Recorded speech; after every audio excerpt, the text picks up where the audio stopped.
Албек Ибраимовдун колдоочулары бүгүн таңерте шаардык мэриянын алдына чогулушту. 50ге жакын улуу кичүү мурдагы мэрдин ишине канаттанышат. Максат Ибраимов өз кызматында калып, көздөгөн ишин аягына чыгарса, ошондо туруктуу кызматтын акыбети кайтып, көксөгөн мүдөө аткарылмак. Ушу маршруттар абдан эле тыгын болуп, абдан эле баягындай беспорядок болуп кетип атат. Эми ушуларды оңдосо, элдин жашоосуну, жолдорду караса, көчөдө жарыктандыруу болуп атат. Бирок дагы деле жанагы новостройкаларда же болбосо чекедеги көчөлөрдө такыр эле беспорядок болуп атат. Ар бир муундун кыялы ар башка. Улуулар жашыл шаарды кайрадан түптөп, бак-дарактар көбөйсө дешет. Ал эми жаштардын үмүтү бийик, көп кабаттуу имараттар салынып, коомдук автоунаалардын шарттары оңолуп, жумуш орундары жанданса деп тилешет. Бирок бул азырынча куру кыял. Алдыда кандай өзгөрүү болот? Жаңы дайындалган мэрдин аракетине байланыштуу.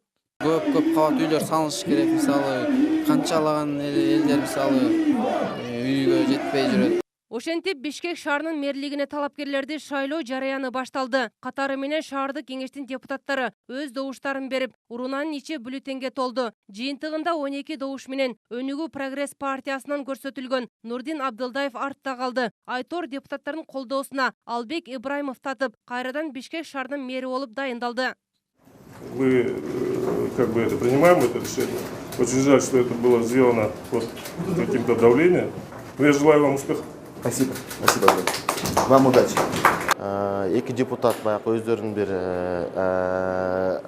жеке причинасы менен келе албай калышты. Бул болсо мекеним Кыргызстандан жана Кыргызстан партиясы саясий партиясына келбей калды эки депутат.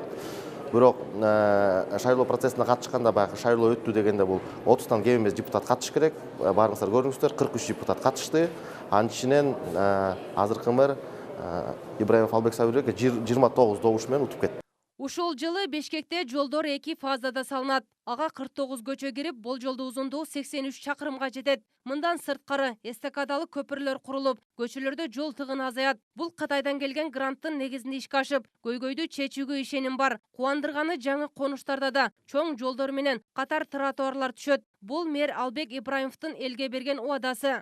Эң биринчиси ошол жол куруу маселеси, ошол ишти уландыруу. Азыр ошол активдүү жүрүп атат биздин Бишкек шаарында. Ал деген көп проекттерди камтыйт.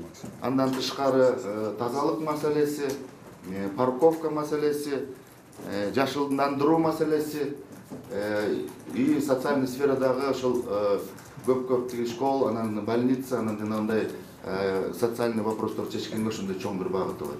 Бул учурда Өнүгүү Прогресс партиясынын депутаттары шаар мэрин сынга алышты. Ибраимовдун буга чейин берген убадаларын жөө кармап, анын ишине канаттанышпайт. Бүгүнкү шайлоо ачык өткөнү менен шаардык кеңештин ичинде деле эл өкүлдөрү добушун сатат дешет. Ошондуктан партия бул боюнча ич-чара иликтөө жүргүзүп, мэрдин ишине көзөмөл салат.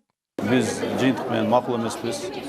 Сыртта митинг билбейм же группа поддержка билбейм.